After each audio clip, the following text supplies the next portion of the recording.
той е бил нещо ново, той е бил хип. Хип. Това значи хип. Да е ново и да е модерно. Затова няма нищо лошо в новите стилове, които се появяват, в новите, как се казва, разделяния от класическото звучене. Нека ги има, нека да има нови начини да се реди, нека да има нови начини да се правят инструментали, нека звучат различно. За мен това е супер. Това е мнението ми. Но, когато питаш кефилите трапа, кефилите грайма, 99% не. Тук там чувам неща, които ми харесват, но не е нещо, което отговаря на моята душевност и на моето усещане за рап музика. Защото аз си падам много повече по живото звучение, аз си падам много по джаза, по буса, аз си падам много по рок-н-рола. Ако погледнеш музиката в телефона ми, ще видиш Джими Хендрикс, ще видиш Маркус Милър, ще видиш много такива неща, освен рап нещата. Така че искам и това, което слушам като рап, да бъде с тежки, класически, може и да не са класически, но нека са тежки барабани и живи звуци, основно поне. Има едно много яко интервю на Redman, в което Redman говори за това как казва на битмейкерите, с които бачка сега какъв звук харесва. Да казва, I need my noun themes. Noun themes. Значи, за мен в момента е много готино да чувам здрави битове, с темплиране, с свирене, поръсено с това ново звучене, което в момента има. Така че, отворен съм, смятам, че трябва да съществува всичко. Кеф или ме всичко? Не. Това критерия ли е за нещо? Не. Тук фенове ни поправят. Александър Костадинов от Костинброд. Сашо, грайма не е ново течение, стига си го обърквал. Чак пък да не пинги, къде разбира? Салют за Пенги. Бра! The originator of Bulgarian comedy rap. The grandfather of comedy rap. Тук е място да кажем, че който иска мога да задава въпроси. Мястото е Facebook страницата на Радио Реакция. И го давайте по-скандално, за да не е скучно. Да, скандални въпроси ще говорим и за... Не искам скандални въпроси от Пинги. Ще говорим и за бифа с Лошенски. Може би, ако не се говори, но нека да не е умря. Да, умре и жалко. И не е хип-хопа, какво беше, поръснахме и остаряхме. Както и да е. Има нови бифове, бе. Ще има, аз с тая надежда ма крепи, както и пролета, че това взе да идва. Както и да е. Тук им аз да кажам, че наистина... ние се повтаряме. Може да си задавате въпросите и по скайп реакция. Това е другия начин. И също така искаме да поздравим Симеон Василев, който е първият ни фен, който ни поздрави. Салют, Симеоне! Big up! Евела! Ще се видим по мероприятия. Също, ако искаш ме питай за конкретни имена за някои, защото това, което казах е доста абстрактно, мисля, че ме разбираш, надявам се и слушателите да ме разбират по-мисля за новите неща и изобщо за цялата новост в хип-хопа. Но ме питай за по-конкретни неща, ако искаш да стане... Не, аз исках да те питам какво, защото има такива хора, които са по-стрикли олдскул и не се кефят на нищо ново, нищо... Не, долу съм далече от това, който ме познава и знае какво слушам. Примерно, Спенс като ми беше на гости, аз запитах какво кефи, защото каза, не, аз не слушам UK, хип-хоп нема кеф. Аз мога да кажа тук, че слушам доста неща от острова, защото харесвам и джангъл, и грайм, и Акала, примерно, слушам супер много. И много му се кефе. Примерно, много други. Аз само мога да кажа, че ако трябва да си...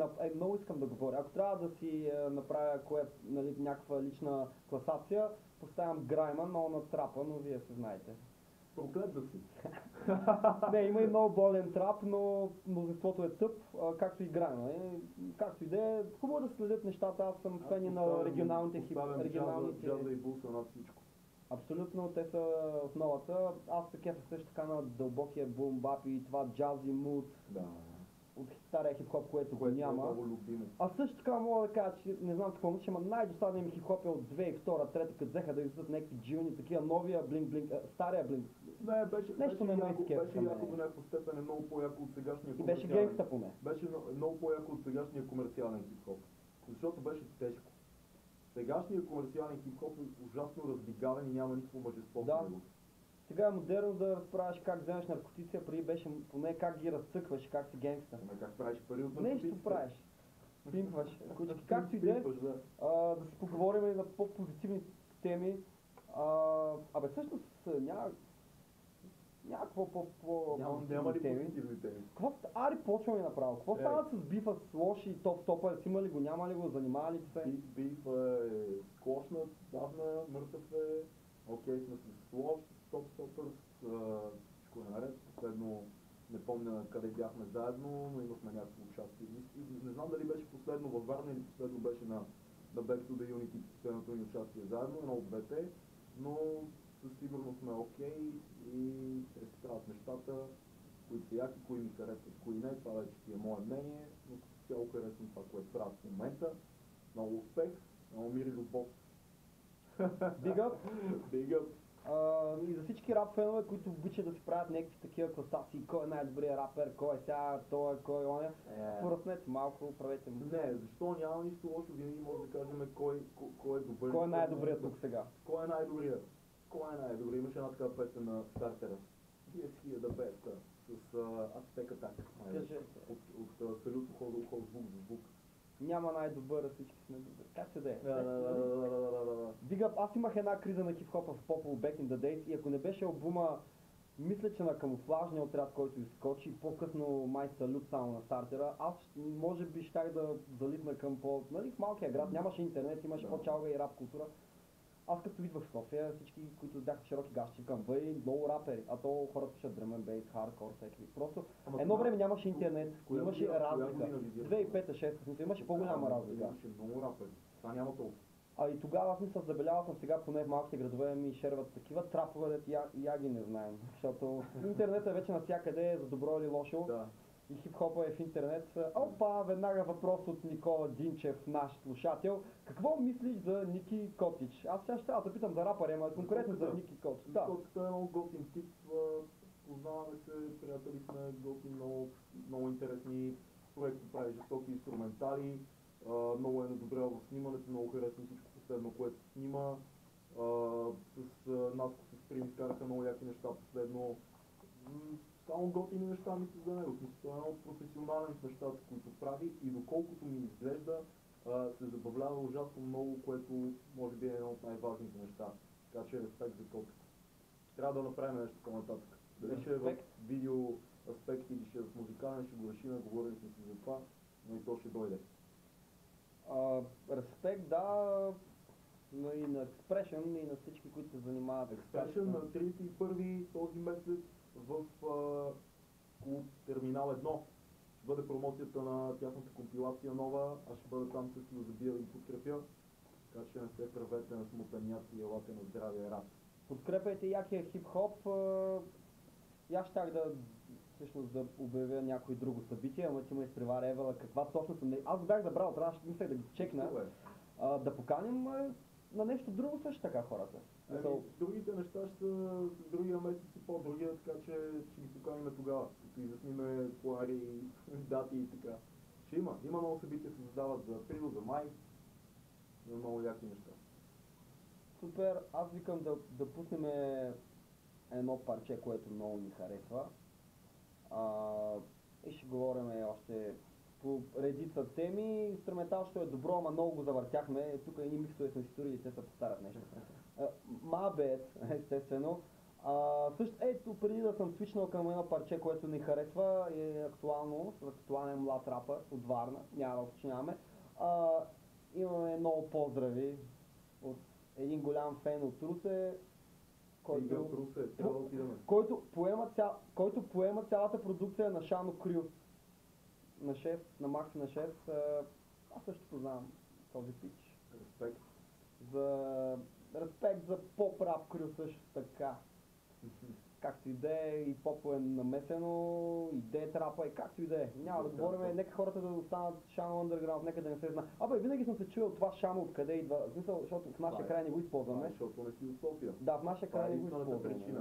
Шано, много път сме обясняли набързо, Шано е софийски сленг, който се използва за нещо, което е извън системата. Много често използва и започва да се използва най-често около наркотици и хора, които продават наркотици за не конкретните хора в дадения квартал, продаващи за себе си, примерно, и бягат да не те набият, но важи и за музиката, важи и за киното, това, което правиш от сърцето и не се поддаваш на иерархията, която е в дадения момент това нещо. Не се поддаваш на официалните пътища, минаваш отвъд официалните пътища. Fuck the authorities. Fuck the system. Точно така.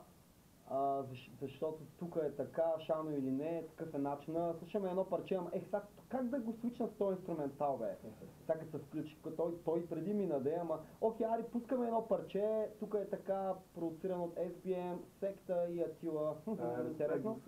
И се връщаме след секунди.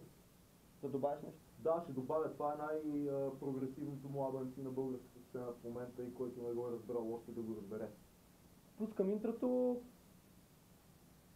Подкрепяйте хип-хопа на Варна също така. Много яки. Йо!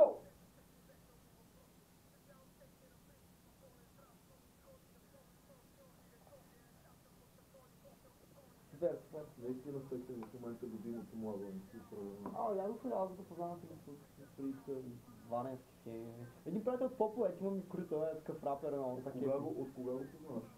Не, говорите за този другия печага.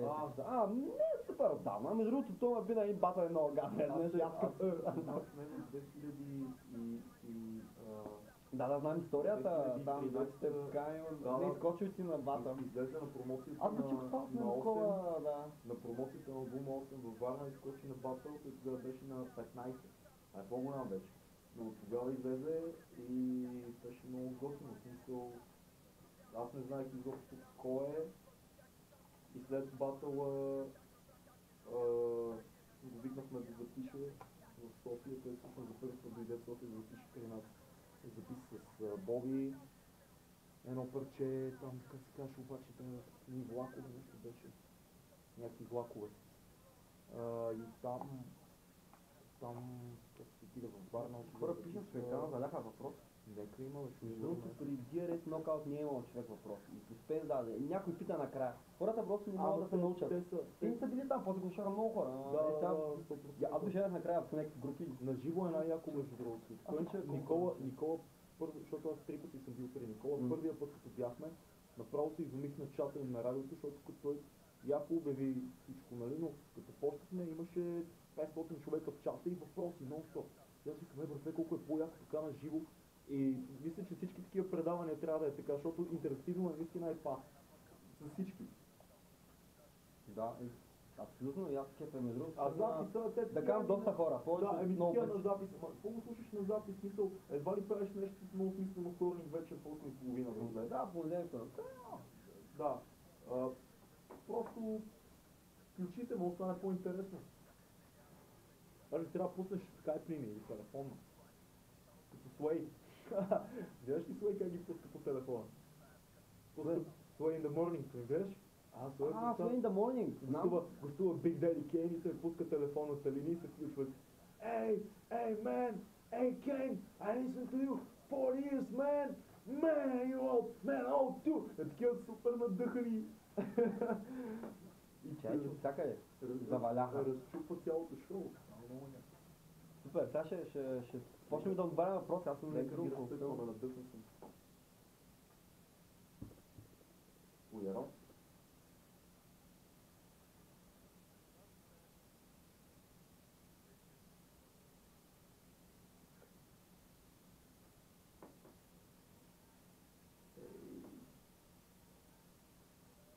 Oh yeah! Чек. Радиото е реакция, Jambure.com on air, ще да кажа Антила. Антила in the studio 69. Studio 69, това студио се казва така, by the way, for real. Не сме го измислили ние. Studio 69.